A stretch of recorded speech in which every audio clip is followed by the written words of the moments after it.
Teman-teman terkasih, selamat bertemu kembali dalam perkuliahan kita. Pada pagi hari ini kita akan membahas satu kitab yang paling panjang di antara kitab para nabi, yaitu kitab Yeremia. Ya, kita hanya punya 4 pertemuan lagi untuk menyelesaikan Yeremia dan Yeskiel, maka memang kesempatannya tidak terlalu panjang. Oleh karena itu akan saya ambil beberapa informasi yang esensial tentang Nabi Yeremia. Nah, seperti saya katakan di dalam LMS, saya catat di situ, 2 pokok saja akan kita bahas tentang Nabi Yeremia yang terkenal ini, yaitu tentang panggilan kenabiannya, lalu karya kenabiannya, dan bagian yang kedua adalah soal dinamika batin, pengalaman-pengalaman iman Yeremia yang harus menghadapi tugas-tugas kenabian yang berat itu, yang tampil di dalam apa yang kita kenal sebagai ratapan atau keluhan Yeremia atau confessiones yang akan kita bahas bersama. Nah, bahan yang saya berikan di dalam LMS itu ada 2. Yang satu bahan catatan dari saya tentang panggilan Yeremia yang kita bahas minggu ini. Lalu minggu depan bahan yang akan kita gunakan adalah catatan yang dibuat oleh Romo Indra yang juga saya cantumkan di situ, terutama soal pengalaman Nabi Yeremia sebagai nabi yang merasa dibujuk oleh Allah untuk tugas kenabian yang berat itu. Nah, sekarang kita mulai lihat situasi yang sedang dihadapi oleh Yeremia. Nabi Yeremia ini bekerja kurang lebih pada abad ke-7 sebelum Masehi. Jadi tahun 600-an gitu ya. Dan dia ini menjadi saksi mata dari hari-hari terakhir kerajaan selatan, ya, kerajaan Yehuda. Sebelum kerajaan Yehuda itu akhirnya dikalahkan oleh Nebukadnezar dari Babel dan kemudian dibuang ke Babel. Nah, kita ingat situasi ketika itu. Kita sudah mempelajari nabi-nabi abad ke-8, Amos, Mika, Hosea, dan Yesaya yang pertama, itu ya. Situasinya adalah kerajaan Israel itu sudah pecah menjadi 2, yaitu kerajaan utara dan kerajaan selatan. Dan apa yang dihadapi di tengah-tengah situasi bangsa waktu itu adalah kenyataan bahwa raja-raja Israel, baik raja kerajaan utara maupun kerajaan selatan, itu justru melakukan apa yang jahat di mata Allah. Ya, mereka tidak melakukan apa yang benar, apa yang dikehendaki oleh Allah. Dan dalam situasi itu lalu hadir para nabi yang diutus oleh Allah untuk membawa Israel dalam jalan yang lurus, dalam jalan kesetiaan kepada Allah. Tetapi banyak nabi yang tidak didengarkan oleh Israel. Akibatnya apa? Kehancuran yang sudah dinubuatkan oleh para nabi itu terjadi. Israel utara itu dihancurkan oleh Asyur tahun 722. Dan nanti ketika bagian selatan, kerajaan Yehuda juga tidak mendengarkan seruan-seruan pertobatan yang dinyatakan oleh para nabi, akhirnya juga nubuat kehancuran atas Yerusalem itu terjadi. Ketika tahun 587 mereka dikalahkan oleh Babilonia dan dibuang. Nah, Yeremia itu hidup di masa-masa terakhir keberadaan kerajaan selatan atau Yehuda sebagai suatu bangsa yang merdeka. Menegur mereka supaya berbalik kepada Allah, berbalik dari kejahatan mereka, supaya ancaman kehancuran itu tidak terjadi. Atau nanti istilah yang dipakai oleh Yeremia adalah supaya periuk panas dari utara itu tidak ditumpahkan atas mereka. Tetapi ternyata apa yang disampaikan oleh Yeremia itu tidak didengarkan oleh orang-orang Yehuda. Yeremia justru menjadi bahan perbantahan, bahan permusuhan, ditolak, dianiaya, bahkan juga oleh orang-orang yang tinggal dekat dengan dia, orang-orang sekampungnya di Anatot itu, yang berusaha juga untuk membunuh Yeremia. Nah, dalam situasi seperti ini, pasti juga pengalaman kenabian Yeremia itu bukan pengalaman seorang nabi yang mengalami hidup yang lancar-lancar saja, yang mengalami tugas perutusan yang enak. Ya, semua nabi itu pasti menghadapi banyak tantangan, banyak penolakan, juga aniaya. Tetapi secara khas Nabi Yeremia ini juga men-sharingkan pergulatannya, pengalaman batinnya, tidak mudahnya hidup sebagai seorang nabi. Tantangan-tantangan berat yang harus dia hadapi. Bahkan juga seperti keputusasaannya. Saya tidak mau lagi bernubuat demi nama Tuhan, berbicara demi nama Tuhan. Nah, dalam kegelisahan, dalam pergulatannya itu, Allah yang mengutus dia sedari awal tetap menjaga dia, sehingga dia terus menjadi nabi bagi Allah dengan semua pergulatannya itu. Nah, Yeremia ini memulai tugas kenabiannya pada zaman Raja Yosia di Yehuda, dan dia akan terus melanjutkan karya perutusannya ini sampai pada zaman Sedekia, ya, ketika Yehuda itu dibuang ke tanah pembuangan. Nah, sejenak kita mau melihat panggilan Yeremia ini. Ya, di dalam kisah panggilannya itu ada ungkapan-ungkapan yang menarik yang saya ambilkan di situ. Nanti bisa dicermati di layar yang saya berikan di situ, ya. Sebelum aku membentuk engkau dalam rahim ibumu, aku telah mengenal engkau. Dan sebelum engkau keluar dari kandungan, aku telah menguduskan engkau. Aku telah menetapkan engkau menjadi nabi bagi bangsa-bangsa. Ini kan pengalaman yang mendalam. Sebelum aku membentuk engkau dalam rahim ibumu, aku sudah mengenal engkau. Artinya Yeremia itu sudah dipilih oleh Allah bahkan sebelum dia ada di dalam kandungan ibunya. Allah sudah mengenal dia. Sebelum engkau keluar dari kandungan, aku telah menguduskan engkau. Maka Yeremia ini dipilih, dikuduskan oleh Allah. Menjadi apa? Menjadi nabi bagi bangsa-bangsa. Sehingga tugas Yeremia itu tidak hanya menjadi nabi bagi Yehuda, mewartakan sabda Allah bagi Yehuda, tetapi juga mewartakan sabda Allah itu bagi bangsa-bangsa lain, bagi Mesir, bagi Asyur, juga bagi Babilonia, tetapi terutama memang untuk Yehuda, ya, dia yang menjadi bangsanya. Kepada mereka Yeremia ini diutus oleh Allah. Aku telah menetapkan engkau menjadi nabi bagi bangsa-bangsa. Nah, ketika mendengar tugas perutusan seperti ini, Yeremia rupanya keberatan. Dan dia mengatakan, Tuhan Allah, sesungguhnya aku tidak pandai bicara dan aku masih muda. Kita ingat ya, seorang nabi itu begitu dipanggil, itu tidak langsung menyediakan diri. Semua pengalaman kenabian itu selalu pengalaman seperti tawar-menawar. Allah memanggil dia, nabi ini keberatan, Allah meneguhkan, kadang nabi masih keberatan, harus diteguhkan lagi, dan baru kemudian nabi itu berangkat untuk melaksanakan tugas kenabiannya. Yeremia juga mengatakan keberatan itu. Kalau Yesaya kali lalu kita katakan, oh Tuhan, saya ini orang najis bibir, saya tidak pandai bicara. Maka ada serafim itu yang mencepit bara api dan menempelkannya pada bibir Yesaya itu. Sehingga Yesaya tidak bisa lagi mengatakan saya dari kelompok orang najis bibir, karena bibirnya sudah dimurnikan oleh Allah. Sekarang Yeremia ketika dipanggil menjadi nabi bagi bangsa-bangsa, harus berhadapan dengan banyak bangsa itu, Yeremia pun merasa, oh Tuhan, saya ini tidak pandai bicara, aku ini masih muda.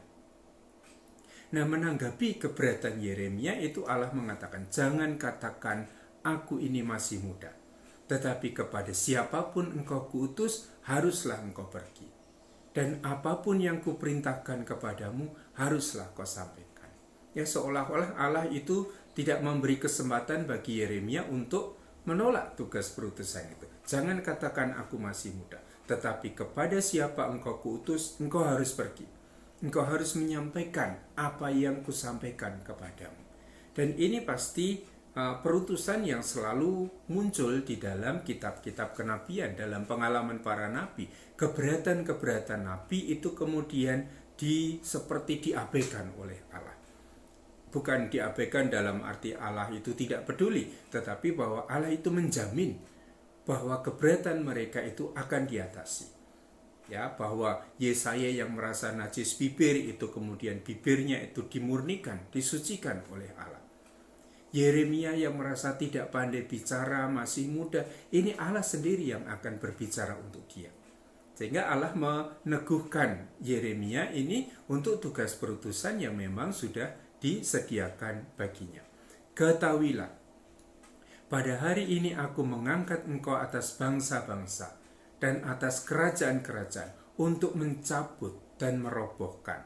Ya, tugasnya adalah mencabut, merobohkan, membinasakan, meruntuhkan. Ini kan berarti tugasnya itu jelek-jelek semua.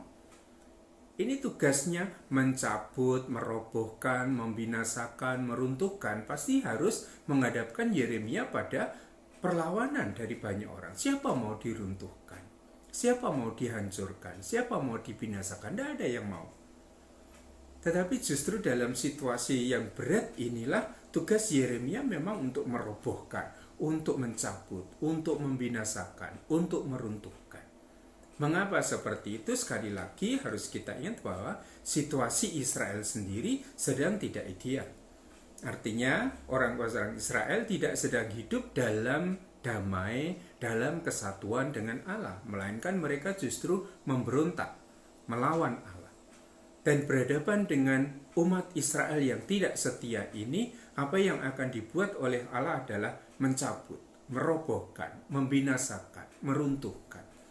Dan Yeremia itu menyatakan kehendak Allah ini ya kepada orang-orang Yehuda. Kalau kamu tidak bertobat, apa yang dikatakan oleh Allah ini akan terjadi. Kamu akan dicabut, kamu akan dirobohkan, kamu akan dibinasakan, kamu akan diruntuhkan.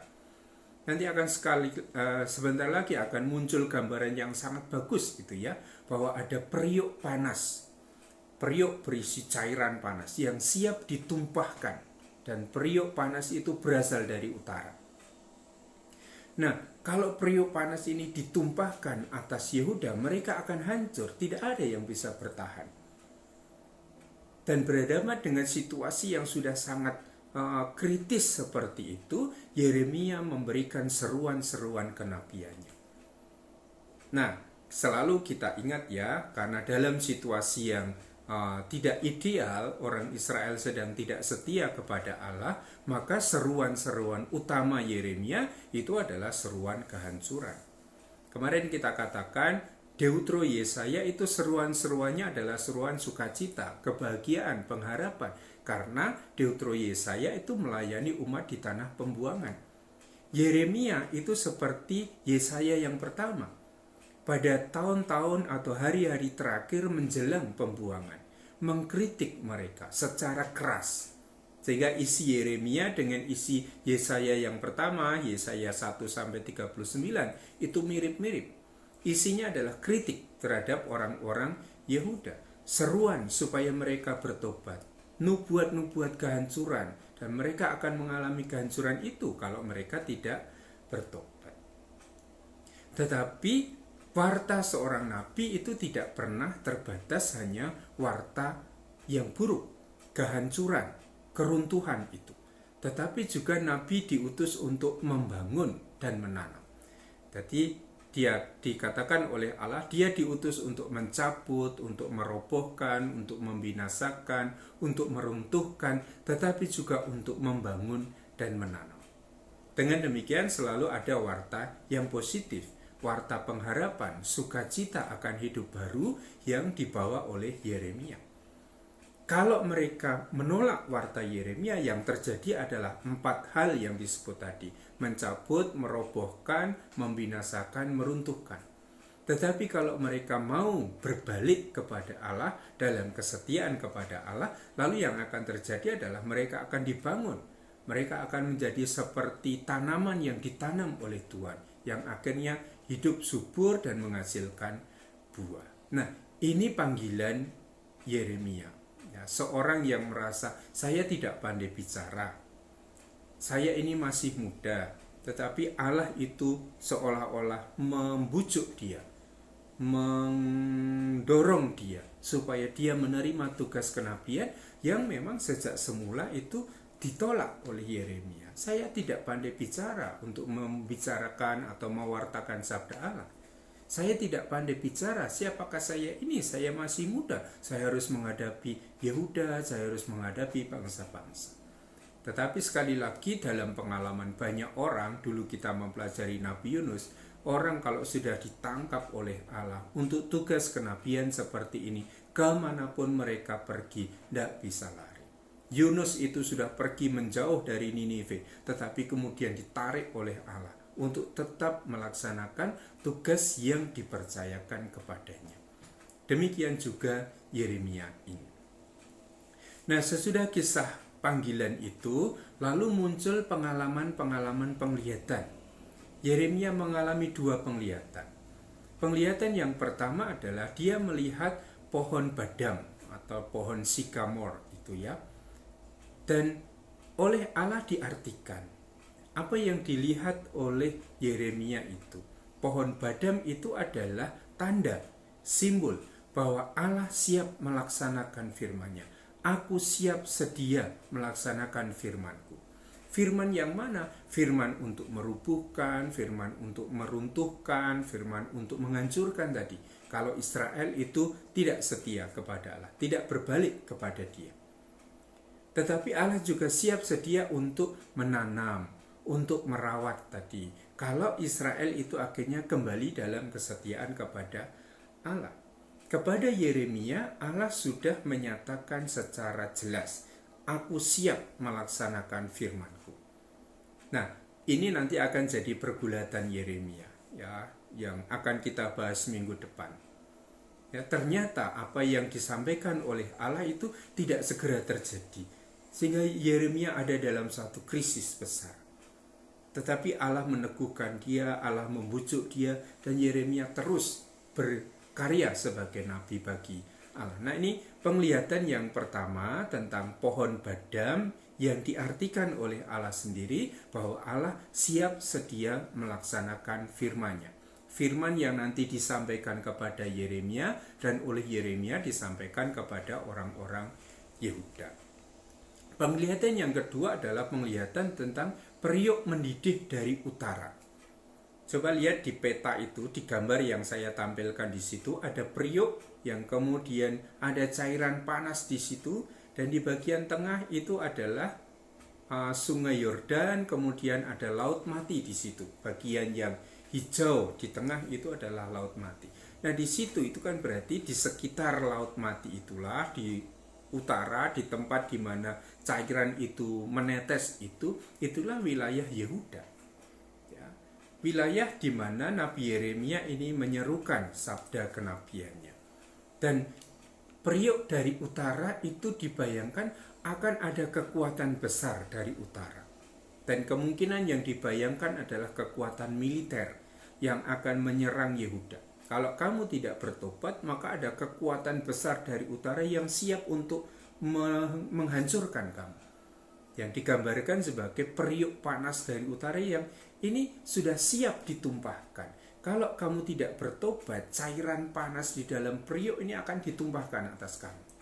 Sehingga yang dialami adalah kehancuran.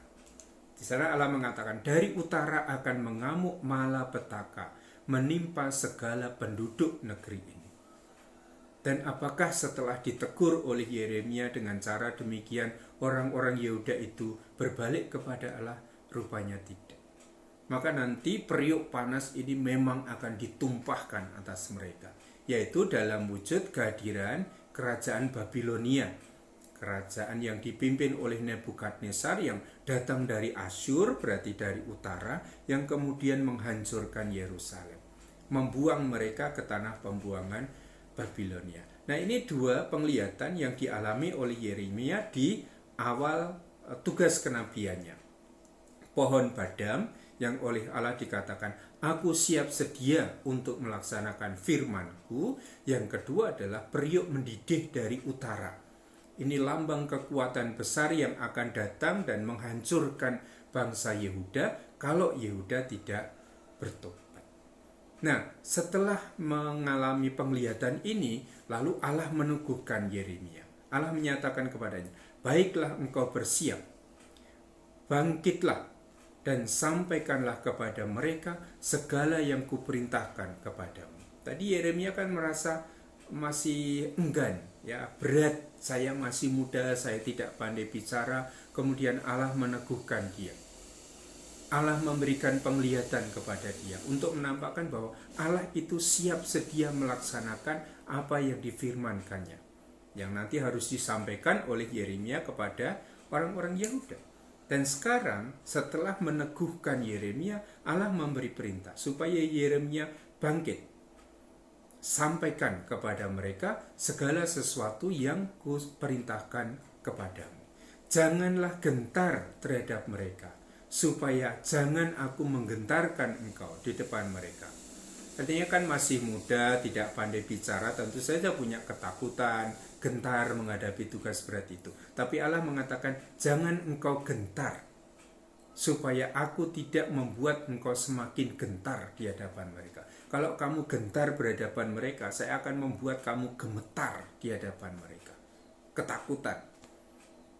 Tetapi yang dikehendaki oleh Allah adalah supaya Yeremia itu menemukan keberanian, menemukan kekokohan untuk menghadapi semua tugas yang memang tidak ringan. Apakah Allah lalu akan membiarkan Yeremia bekerja dengan kekuatannya sendiri? Ternyata tidak. Maka dijanjikan di situ, mereka akan memerangi engkau, tetapi tidak akan mengalahkan engkau. Allah sudah menyatakan kepada Yeremia, kamu akan diperangi, kamu akan dilawan, mereka akan memerangi engkau, tetapi mereka tidak akan mengalahkan engkau. Dan ini kan jaminan dari Allah. Kamu memang akan menghadapi kesulitan, ditentang, dianiaya, tetapi mereka tidak akan pernah mengalahkan engkau. Sebab aku menyertai engkau untuk melepaskan engkau. Berarti ini janji dari Allah bahwa Yeremia tidak akan bekerja sendiri. Yeremia akan bekerja dengan kuasa Allah. Yang harus dia sampaikan adalah sabda Allah. Maka sekarang Allah tidak membiarkan nabinya itu bekerja sendirian, tetapi Allah menyertai dia, memberi kekuatan. Allah yang melepaskan Yeremia itu nanti dari musuh-musuhnya. Aku akan membuat engkau menjadi kota berkubu, menjadi tiang besi, menjadi tembok tembaga, melawan seluruh negeri ini. Ini cara Allah meyakinkan Yeremia. Ya, bahwa Yeremia yang tadi mengatakan aku masih muda, aku tidak pandai bicara, mendapat tugas perutusan dari Allah untuk memberitakan sabda Allah kepada bangsa-bangsa lain. Dan sabda yang harus diwartakan itu sabda yang keras, ya, meruntuhkan, menghancurkan tadi. Maka ketika Yeremia itu mengungkapkan juga mungkin kegelisahan, ketakutannya, Allah harus meneguhkan Yeremia. Dan cara Allah meneguhkan Yeremia adalah dengan memberi seperti perumpamaan itu. Yeremia diumpamakan sebagai sebuah kota. Maka dia akan dijadikan sebagai kota berkubu, artinya kota yang punya benteng pertahanan itu. Dia akan menjadi tiang besi yang kokoh. Dia akan diberi tembok tembaga, ya, bukan lagi tembok tanah liat atau tembok semen, tetapi ini tembok tembaga. Supaya apa? Supaya Yeremia kuat melawan bangsa ini, bangsa yang tidak setia itu. Dan ini yang dijanjikan oleh Allah. Yeremia tidak akan bekerja sendiri, tetapi Yeremia itu akan bekerja bersama dengan Allah, Allah yang akan melepaskan Yeremia dari semua kesulitan yang harus dihadapinya. Nah, ini kan diyakinkan begitu hebat. Dan Yeremia itu terbujuk untuk mengikuti tugas perutusan ini. Dan betul nanti apa yang dia hadapi adalah kesulitan, ancaman, aniaya, mau dibunuh. Dan dalam situasi seperti itu nanti Yeremia juga merasa berat dengan tugas kenabiannya, protes kepada Allah, berkeluh kesah kepada Allah, meratap, ya, karena tugas kenabian yang tidak ringan itu. Apalagi ketika Yeremia merasa bahwa ternyata Allah tidak segera melakukan apa yang dia sabdakannya. Dan itu menimbulkan krisis dalam hati Yeremia. Kan di awal Allah mengatakan, aku siap sedia melaksanakan firman-Ku. Tetapi setelah Yeremia itu mewartakan firman Allah, ternyata apa yang difirmankan oleh Allah itu tidak segera terjadi. Orang akan mengatakan, loh kalau begitu kamu bohong kan? Ternyata yang kamu wartakan itu tidak terjadi. Kalau begitu kamu nabi palsu. Nah, dalam situasi itulah kegelisahan Yeremia itu semakin meluap, dan kita akan melihat beberapa kidung yang sebetulnya berisi ratapan atau keluhan Yeremia atas beratnya tugas kenabian yang harus dia pikul itu. Nah, kembali pada perutusan Yeremia tadi. Di bab 11 ayat 4 Allah menyatakan kepada Yeremia, dengarkanlah suaraku dan lakukanlah segala apa yang kuperintahkan kepadamu. Maka kamu akan menjadi umatku dan aku akan menjadi Allahmu. Nah, ini disampaikan kepada orang-orang Israel karena mereka hidup dalam perjanjian dengan Allah. Salah satu peristiwa yang terjadi pada zaman Raja Yosia ini adalah pembaruan rohani. Ya, Raja Yosia itu mengadakan pembaruan rohani di Israel. Dan pembaruan rohani itu semakin kuat ketika Raja Yosia itu menemukan hukum atau kitab yang disebut sebagai hukum di dalam bait Allah. Orang-orang sedang membersihkan bait Allah itu ya, renovasi bait Allah. Kemudian di satu ruang itu ditemukan satu kitab yang isinya adalah hukum. Dan lalu kitab ini dibacakan di hadapan Yosia. Dan Yosia mengatakan semua yang tertulis di dalam kitab ini, di dalam hukum ini harus ditaati, harus dilaksanakan. Maka itu yang disebut sebagai reformasi Yosia, pembaruan religius Yosia. Dan ternyata kitab yang ditemukan di dalam bait Allah tadi adalah kitab Ulangan atau Deuteronomi, kitab Ulangan, bagian dari Pentatek itu. Dan kitab Ulangan ini kan sangat kaya dengan tema tentang perjanjian Allah dan Israel. Aku akan menjadi Allahmu dan engkau akan menjadi umat pilihanku. Allah akan melindungi, Allah akan menjaga keselamatan Israel, dan Israel itu menjanjikan ketaatan, kesetiaan kepada Allah. Ternyata yang terjadi pada zaman Yeremia, Israel itu tidak hidup dalam ketaatan, dalam kesetiaan kepada Allah. Maka ikatan perjanjian ini lalu hilang. Nah, dalam situasi inilah lalu terdengar seruan Allah tadi. Dengarkanlah suaraku, lakukan segala yang kuperintahkan kepadamu, maka kamu akan menjadi umatku dan aku akan menjadi Allahku. Ya, ikatan perjanjian ini akan berlangsung lagi kalau Israel mendengarkan suara Allah. Kalau Israel melakukan apa yang disabdakan oleh Allah melalui nabi. Nah, dalam kenyataannya, nenek moyang telah menolak untuk mendengarkan Allah. Dalam perjalanan waktu kan nenek moyang Israel itu selalu hidup dalam ketidaksetiaan kepada Allah. Jatuh, ada nabi, mereka bangkit lagi.